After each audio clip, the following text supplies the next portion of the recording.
საღამო მშვიდობისა პარასკევია და თქვენ ტრადიციულად გზამკვლევს უყურებთ. მე ქეთი ბოლქვაძე ვარ. ხულოს მუნიციპალიტეტის 2025 წლის ბიუჯეტი 36,892,657 ლარს შეადგენს, საიდანაც ჯანმრთელობისა და სოციალური დაცვის მიმართულებით გათვალისწინებულია 3,618,264 ლარი.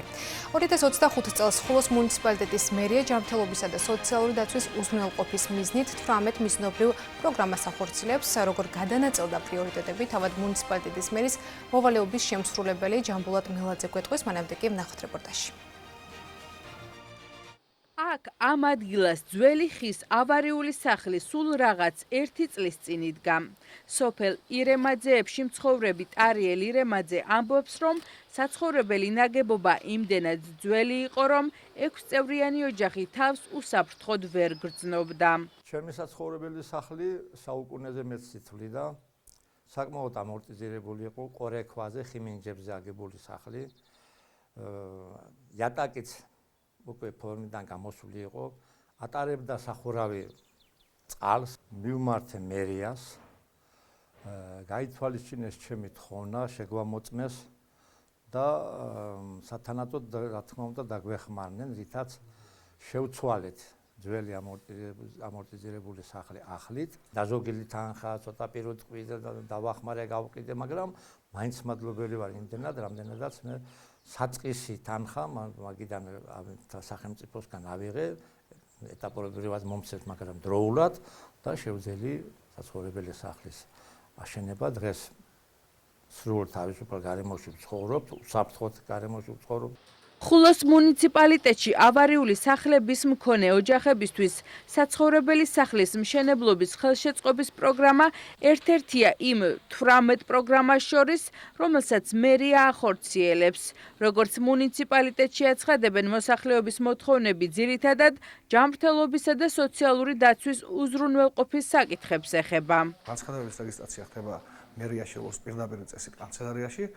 ასევე განცხადების ატვირთვა შესაძლებელია ელექტრონულ ფორმატზე, რათა გაუადვილდეს ბენეფიციარებს მაქსიმალურად წვდომა მერიაში არსებულ პროგრამებს. ხულოს მუნიციპალიტეტის ტერიტორიაზე, განსაკუთრებით პერიფერიებში, საკმაოდ მრავლად არის 100 წლის და უფრო მეტი წლოვანების სიძველის შედეგად დაზიანებული საცხოვრებელი სახლები, რომლებიც იქ მცხოვრები ადამიანებისთვის წარმოადგენს უკვე საფრთხეს სიძველისა და დაზიანებიდან გამომდინარე აქედან მერიამ შეიმუშავა პროგრამა მუნიციპალიტეტის ტერიტორიაზე მცხოვრები ოჯახების მშენებლობის ხელშეწყობის, რომელიც ფუნქციონირებს 2015 წლიდან. მიმდინარე წლისათვის აღნიშნული პროგრამის განხორციელებისათვის გამოყოფილია 200,000 ლარი და დაგმოყოფილდება 10 ბენეფიცია.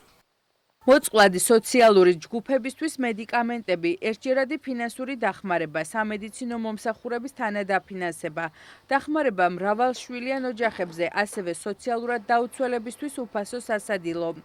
გარდა ამ პროგრამებისა, ხულოს მერია ახორციელებს ბავშვთა რეაბილიტაციის ხელშეწყობისა და შეზღუდული შესაძლებლობის მქონე პირთა მხარდაჭერის პროგრამასაც.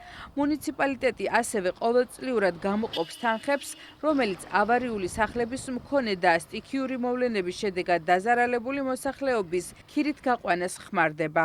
გარდა საქართველოსი და აჭარის ავტონომიური რესპუბლიკის ჯანდაცვის სამინისტროს პროგრამებისა, მუნიციპალიტეტის მოსახლეობა შეუძლიათ ისარგებლონ ხულოს მუნიციპალიტეტის მერის მიერ შემუშავებული სხვადასხვა პროგრამებით. პროგრამები ძირითადად შერჩეულია მოსახლეობის საჭიროებებიდან გამომდინარე, მათი მოთხოვნებიდან გამომდინარე.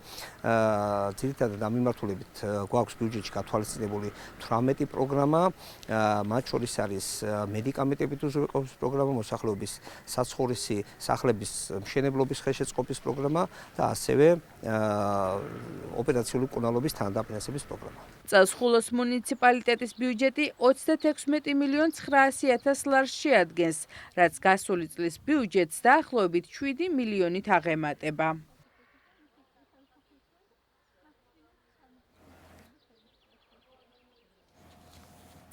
დავბრუნდით პირდაპირ ეთერში, გადაცემის სტუმარია, როგორც უკვე გითხარით, ჯამბულატ მელაძე, ხულოს მუნიციპალიტეტის მერის მოვალეობის შემსრულებელი. მადლობა გადაცემაში მონაწილეობისთვის.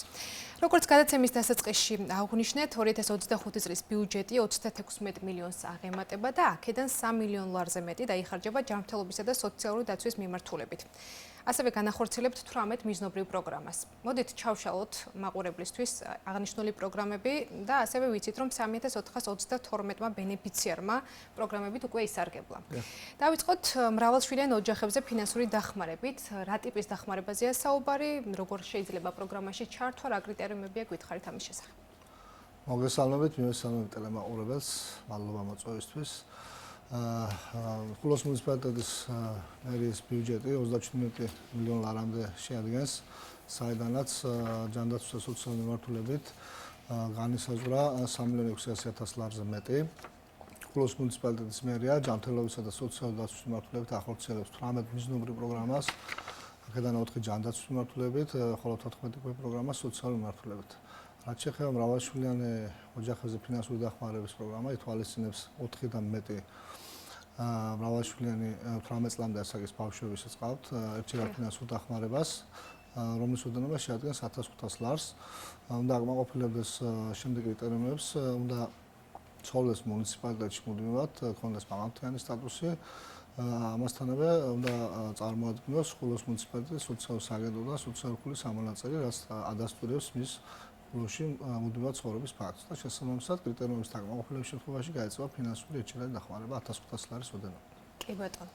სოციალურ დაუცველთა უფასო კვებით უზრუნველყოფა. რა თანხაა მიმდინარე წელს ამ მიმართულებით ბიუჯეტში ამ პროგრამისთვის და რამდენ ბენეფიციარზე არის ეს პროგრამა გათვლილი? დიახ, ერთ-ერთი მნიშვნელოვანი გამოწვევა არის მარტოხელამოხუცები, სოციალურად შეჭირვებული ოჯახები, რომლებიც ჩართული არიან სოციალურ სასადილოში უფასო კვებით უზრუნველყოფის პროგრამაში. მიმდინარე წელს აღნიშნული პროგრამის დაფინანსება ახორციელდება 100.000 ლარზე მეტი ოდენობით. 60-მდე ბენეფიციარი ჩართული ამ დროს. დიახ, პერსონალური ასისტენტით მომსახურება გვაქვს პროგრამაში, ვის ეხება ესეც რომ გითხრათ? მოგეხსენებათ გასულ წელს მოსახლეობის მომართვიანობის შემდეგ საჭიროებიდან გამომდინარე დაიგეგმა შრომის პირთათვის საზოგადოებრივ ცხოვრებაში ადაპტაციისათვის, მათი აქტიური ჩართვისათვის, ხელშეწყობისათვის დამხმარე პირის, ანუ ასისტენტის პროგრამა. მუნიციპალიტეტის მერიამ უზრუნველყო შესაბამისი ასისტენტების, აი მომსახურე პირების გადამზადება. მიმდინარე წელს უკვე დაიწყო უკვე ამ ეტაპის თქმა ბენეფიციარმა მოგმართა, რომლებიც ჩართული არიან აღნიშნულ პროგრამაში. კი ბატონო. დიალიზის პროგრამაში ჩართულ პირთა ფინანსური დახმარება, ძალიან მნიშვნელოვანი პროგრამაა, რამდენი ბენეფიციარი სარგებლობს აღნიშნულით და რა ტიპის დახმარებაზე გვაქვს საუბარი? მოგეხსენებათ, დიალიზის სახელმწიფო პროგრამა უზრუნველყოფს თვითონ მკურნალობის დაფინანსებას, თუმცა სოციალური შეჭირვებიდან მოწყვლადი ჯგუფები ხდება ტრანსპორტირება ქალაქ ბათუმში და მერე გადაწყვიტა მათი დახმარების მიზნით ერთჯერადად ყოველთვიურად 500 ლარის ოდენობით გავუწევთ ფინანსური დახმარება, რათა უზრუნველყონ კვირაში ორჯერ ან 3 ვიზიტით სამედიცინო მკურნალობის ჩატარება. კი ბატონო. 19-მდე ბენეფიციარი სარგებლობს ამ დროისთვის. ბავშვთა რეაბილიტაციის პროგრამაში ჩართულ პირთა ფინანსური დახმარება რას გულისხმობს, ესეც რომ გითხრათ და რამდენია პროგრამის დაფინანსება? ეს პროგრამაც გაიზარდა 100.000 ლარზე მეტ შეადგენს. ანუ გასულ წელთან შედარებით გაიზარდა მოთხოვნა, რა თქმა უნდა, მომართვიანობა ვაფინანსებთ რეაბილიტაციაში ჩართულ ოჯახების, არასრულოვანი ბავშვების ტრანსპორტირების ხარჯს. ან შეადგენს 400 ლარს. ანუ ვიზიტებიდან გამომდინარე წარმოადგენს შესაბამის ხარჯთა რიცხვს ვაფინანსებთ შესაბამისად. კი ბატონო. ხანძრის შედეგად დაზარალებული ოჯახებისთვის თუნუქის ფურცლით უზრუნველყოფა. ამ შემთხვევაში რა ხდება? დიახ, მოგეხსენებათ, სტიქის ხანძრის შედეგად დაზარალებულ ოჯახებს აჭარის მთავრობის სარეზერვო ფონდიდან ეწევათ ერთჯერად 20.000 ლარის ოდენობით ფინანსური დახმარება, თუმცა მუნიციპალიტეტის მერიამ გაითვალისწინა და გასული წლიდან მიმდინარე წელსაც ახორციელებს ხანძრის შედეგად დაზარალებული ოჯახების საცხოვრებელი სახლების თუნუქით უზრუნველყოფისათვის ერთჯერადად ფინანსური დახმარების გაწევას, რომელიც შეადგენს 2500 ლარს. და თუ არის მომართვიანობა ამ კუთხით მიმდინარე წელს? კი, რა თქმა უნდა, შესაბამისი ცნობა უნდა წარმოადგინოს ხანძრის შედეგად დაზარალების. ანუ იყო უკვე მომართვიანობა ამ კუთხით? რა თქმა უნდა. გასულ წელს ისარგებლა 5 ოჯახმა, მიმდინარე წელს საბედნიეროდ არ ქონია ხანძრის შედეგი. დი ბატონო, მედიკამენტებით უზრუნველყოფის პროგრამაც გვაქვს? ერთ-ერთი მნიშვნელოვანი მოთხოვნა მუნიციპალიტეტში, მოგეხსენებათ, არის ჯგუფები, რომელიც ფინანსდება მედიკამენტები ფინანსდება პენსიონერებს, მოწყვლად ჯგუფებს, თუმცა არის ესეთი ტიპის, რომლის შეძენასაც ვერ ახერხებენ სოციალურ მდგომარეობიდან გამომდინარე, შესაბამისად დაიგეგმა მათი მოთხოვნებიდან გამომდინარე მედიკამენტებით უზრუნველყოფის პროგრამა, რომელსაც მოგეხსენებათ, როგორც ახსენეთ სიუჟეტში, უკვე სხვა როგორც მედიკამენტების, ასევე სხვა ჯანდაცვის პროგრამებით ისარგებლა 4000-მდე ბენეფიციარი. ეს რა პერიოდის განმავლობაშია საუბარი? იანვრისთან დღემდე. 5 თვის განმავლობაში 4000 ისარგებლა 4000-მდე. სოციალურად დაუცველი ოჯახების ფინანსური დახმარება რამდენია ეს და როგორ შეიძლება ამ კრიტერიუმების დაკმაყოფილება როგორ ხდება, როგორ უნდა ჩაერთოს ადამიანი? არის ტრაუმული დაზიანებების შედეგად ძიმე აშლილობის, შიშიმოპირების, მოწყვლადი ჯგუფების ერთჯერად ფინანსური უზრუნველყოფის პროგრამა, ერთჯერადად 300 ლარამდე ითვალისწინებს დახმარებას, ასევე ხდება მერის სარეზერვო ფონდიდან გაეწევათ იმ ოჯახებს, იმ მოქალაქეებს, რომლებსაც თქვა დარჩა რაღაც თანხა ნაწილი სამედიცინო მომსახურების დავალიანების სახით, ამ შემთხვევაში უწევთ როგორც ერთჯერადი პროგრამიდან, ასევე სარეზერვო ფონდიდან ფინანსურ დახმარებას. მარტო ხელამშობლის სტატუსის მქონე პირთა ფინანსური დახმარება, სამედიცინო მომსახურების თანადაფინანსება, ვეტერანთა ფინანსური დახმარება, ქირით უზრუნველყოფა. ამ პროგრამის შესახებაც რომ მოგვაწოდოთ დეტალური ინფორმაცია. მარტო ხელამშობლის სტატუსის შესაბამისად უდგინდება სამოქალაქო რეესტრის მიერ წარმოადგენს ცნობის შემდეგ უნდა დააკმაყოფილოს შესაბამისი კრიტერიუმები და ყოველთვიურად წლის განმავლობაში მარტო ხელამშობლის სტატუსის მქონე ოჯახებს ეწევათ ფინანსური დახმარება. ესეც ერთჯერადია? არა, ეს ყოველთვიურად ხორციელდება წლის განმავლობაში. ძალიან მნიშვნელოვანი პროგრამა ავამოქმედეთ, ახალი პროგრამა, სამედიცინო მომსახურების თანადაფინანსების პროგრამა. მოგეხსენებათ სამედიცინო მკურნალობის გავლის შემდგომ მოქალაქეებს ვისაც არ აქვს თუნდაც ესეთი ზღვარი ქულა შემწეობა, რომ სრულად დაუფინანსეს სამედიცინო მომსახურება. ასეთ ოჯახებს ეწევათ როგორც ჯანდაცვის პროგრამებით, ასევე მთავრობის სარეზერვო ფონდიდან ფინანსური დახმარება, თუმცა რჩებათ გარკვეული თანხა ნაწილი დავალიანების სახით, რომელიც გადახდასაც ვერ ახერხებენ. გავითვალისწინეთ აღნიშნული და ჩვენი პროგრამით, სამედიცინო თანადაფინანსების პროგრამით სრულად შევდივართ, ვაფინანსებთ დარჩენილ დავალიანებას. კი ბატონო. ავარიული სახლების მქონე ოჯახებისთვის საცხოვრებელი სახლის მშენებლობის თანადაფინანსება. რამდენია თვითმმართველობის მხრიდან თანადაფინანსება და ზოგადად როგორ ხდება ამ პროგრამაში ჩართვა ესეც? მნიშვნელოვანი კრიტერიუმი არის სიძველის შედეგად დაზიანება, ამორტიზირებული საცხოვრებლად სახლის შემცველი სახლები, მოგეხსენებათ ასეთი საცხოვრებლის მიერ შემოწმებული უნდა იყოს. გეოლოგიური სამსახურების მიერ გაცემული დასკვნის საფუძველზე მომართვის შემდგომ არის კრიტერიუმები, რა თქმა უნდა, მრავალშვილიანი ოჯახები, სოციალურად დაუცველი ოჯახები და რაც თავარია, სიძველის შედეგად დაზიანების შედეგად მომართვის შემდგომ მოქალაქეებს შესაბამისი კომისია განიხილავს, ხდება შერჩევა, შეფასება და შემდგომ შერჩეულ ოჯახს გაეწევა 20000 ლარის ოდენობით ფინანსური დახმარება ერთჯერადად. გასულ წელს ჰქონდა 15000 ლარის ოდენობით და მიმდინარე წელს შესაბამისად გავითვალისწინეთ მოთხოვნა, მათი მდგომარეობა და გაზრდილი იქნა 20000 ლარამდე. მიმდინარე წელს 200000 ლარამდე გათვალისწინებული აღნიშნული პროგრამის ფარგლებში სათანადო დახმარება. და თუ არის მომართვიანობა ამ კუთხით ვინ არის მომართვიანი მიმდინარე წელს? კი. მომართვიანობა ვარჩევთ როგორც მიმდინარე წელს, ასევე გასული წლის შემოსული განცხადებების საფუძველზე ხდება შერჩევა, შეფასება. და რამდენ ხანში ხდება დაკმაყოფილება ესეც რო გითხრათ? წარმოადგენს საბუთებიდან რა თქმა უნდა ერთი თვის ვადაში ხდება დახმარება. სათანადო დოკუმენტაციას როგორც მალე წარმოადგენს შესაბამისად დაკმაყოფილების შემდგომ. ანუ მალე ჩაერთვა პროგრამაში. საჭიროების მქონე პირთათვის ყოველთვიური ფინანსური დახმარება და მზრუნველობა მოკლებულ ბენეფიციართა მოვლა პატრონობა. ამ პროგრამის შესახებ გითხრათ? ანუ არის ამ პროგრამის სარგებლობს ერთი მოქალაქე ამ ეტაპისთვის. დიახ.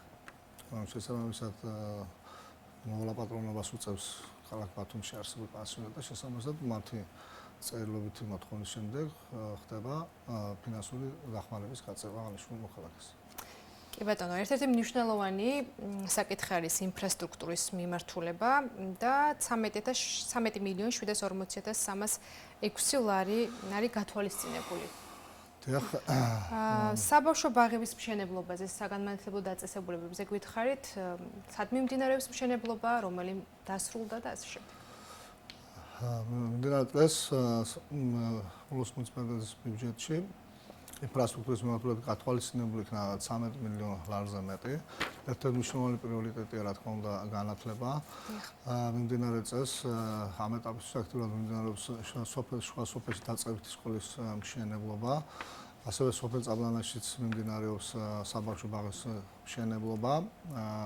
სოფელ აგარაში დაიწყო საბავშვო ბაღის მშენებლობა, ასევე რეაბილიტაცია ჩაუტარდება სოფელ დანისპარავში არსებულ საბავშვო ბაღს. მოგეხსენებათ, ასე უნდა გავსვა ხაზი აჭარის განათლების სამინისტროს მხარდაჭერით, მთავრობის მხარდაჭერით. სოფელ ვაშლოვანში აქტიურად მიმდინარეობს სკოლისა და საცხოვრებელი კამპუსის მშენებლობა, რომელიც გათვალისწინებულია 350 მოსწავლეზე, ხოლო საცხოვრებელი პანსიონი 150 ბავშვზე, სადაც განთავსდება ბიბლიოთეკები, ლაბორატორიები და სხვადასხვა მიმართულებით გაძლიერებული საბუნებისმეტყველო საგნები. აი საბავშვო ბაღის მშენებლობა წაბლანის და აგარის რამდენ ახსაზრდელზე არის გათვლილი და სამუშაოები მიმდინარეობს როგორც მითხარით, ხო? რა ეტაპზე არის? როდის დასრულდება ეს? აღნიშნულ საბავშვო ბაღების მშენებლობა სოფელ წაბლანაში მიმდინარე წელს უნდა დასრულდეს, სოფელ აგარაში არის გარდამავალი, უნდა დასრულდეს მომდევნო წელს. საბავშვო ბაღი იქნება სრულად ადაპტირებული, განსაკუთრებული საჭიროების მქონებითათვის. მოეწყობა შესაბამისი ინფრასტრუქტურა, ასევე საბავშვო ბაღების მიმდებარე ტერიტორიები, ცენტრები, ადმინისტრაციული ცენტრები, ასევე იქნება კეთილმოწყობილი. ახალგაზრდული ცენტრებიც გვაქვს რაქვთაში, შურმულში და ჭადრაკის სახლი სოფელ დიდაჭარეში. დიახ. რამდენად მოთხოვნაა ჭადრაკის მიმართულებით საინტერესოა. როგორც გასუწეს, ასე მიმდინარე წელსაც მოსახლეობასთან შეხვედრების შემდგომ დაიგეგმა საჭიროებები, კერძოდ ადმინისტრაციული შენობების რეაბილიტაცია არსებულის და ახალი შენობების დაგეგმა, სოფელ რაქვთაში, ასევე სოფელ შურმულში იგეგმა თანამედროვე სტანდარტების ახალგაზრდული ადმინისტრაციული ცენტრის მოწყობა, სადაც განთავსდება სხვადასხვა ტიპის შეხვედრებისა და სამუშაო ოთახებისათვის შესაბამისი მცირე მოეწყობა, ასევე გარემონტდება არსებული ძველი ტიპის ადმინისტრაციული შენობები. საინტერესოა ბიუჯეტი რამდენია და ასევე მშენებლობის ხარისხის მონიტორინგი როგორ ხდება? რა თქმა უნდა, შესაბამისად, ყველა შემოწოდებული ინფორმაციის შემდეგ შესაბამისი დამხედველობის სამსახური, ასევე ინფრასტრუქტურის შესაბამისი განყოფილება ყოველკვირეულად, ყოველდღიურად ახორციელებს მონიტორინგს შესრულებულ სამუშაოს ხარისხზე. კი ბატონო.